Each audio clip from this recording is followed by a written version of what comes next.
غلطه فیصله کړې ده او د داسې شخصیت په باره کې کړې ده چې صرف پاکستان نه تمام دنیا مسلم او ممالک او کفار ټول د هغه چې کوم دی حساب او د هغه اهمیت مني.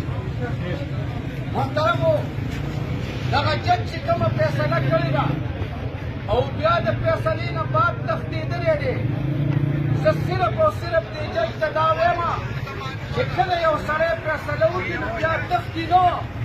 یو متل به درته وکړمه، یو سړی د ښځې نه ډېر زیات وېرېده او د ښځې نه دومره وېرېده چې بې حده وېرېده، زړه یې پرې چاوده. او چې کله دې سړي چېرته خبره به یې کوله نو خمیره او بدګیره دا خو به یې نه شو ویلی.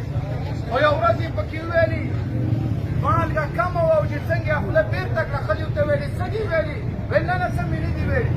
خو چې ځان یې کله موړ کړ په دروازه باندې ووتو او د بار نه سر راسور کړو او ښځې ته یې ویلې مالګه پکې کمه ده، مالګه پکې کمه ده.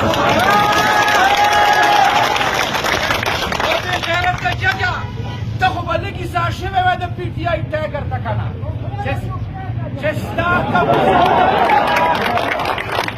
او دویمه خبره ملګرو دا کومه، د عمران خان د هغه څه قصور دی، د هغه د ورکر څه قصور دی؟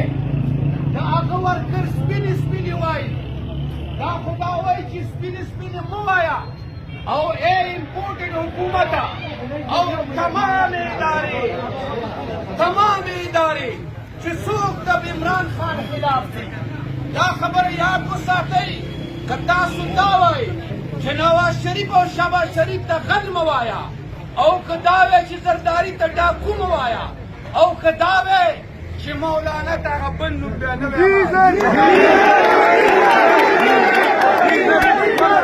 خو که ته وایې چې منافق ورته مه وایه، نو یاد ساته مولانا منافق دی. شهباز شریف او نواز شریف هغه دواړه غله دي، او که زموږ د سر ورباندې کټ کېږي موږ د دې خاورې بچي، د دې خاورې دپاره به موږ خپل وینې قربانۍ ته هم تیار یو. محترمو اخري خبره کوم ملګري ډېر دي.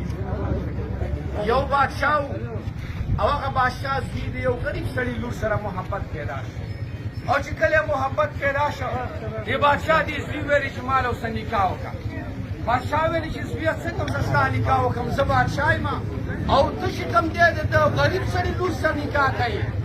لیکن هغه ورته اخره کې خبره دې ته ورسېدله چې هغه بادشاه زوی ته وویلې چې زما د حکومت نه وځه، ملک نه بدر شه او یا دا جینۍ پرېږده. هغه هلک هغه شهزاده هغه ملک نه بدر شه، هغه بادشاهت هغه شهزادګي هغه هر څه یې پرېښودل او ملک یې پرېښوده، خو د هغه غریبې جینۍ سره لاړه او نکاح یې ورسره وکړه. زه محترمو نن دا پیغام لېږمه چې امپورټډ حکومته او د عمران خان مخالفینو که تاسو دا وایئ چې د عمران خان محبت د سینې نه وباسه، ګورې یاد ساته د ملک او د سر د مال او د دولت د هر څه نه تېرېدی شو، د عمران خان محبت د زړه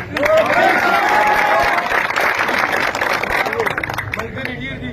الله تعالی دې د عمل پوره توفیق راکړي او څه ټیم چې اډر کېږي چې څوک په هر ځای باندې هغه پوینټ صحیح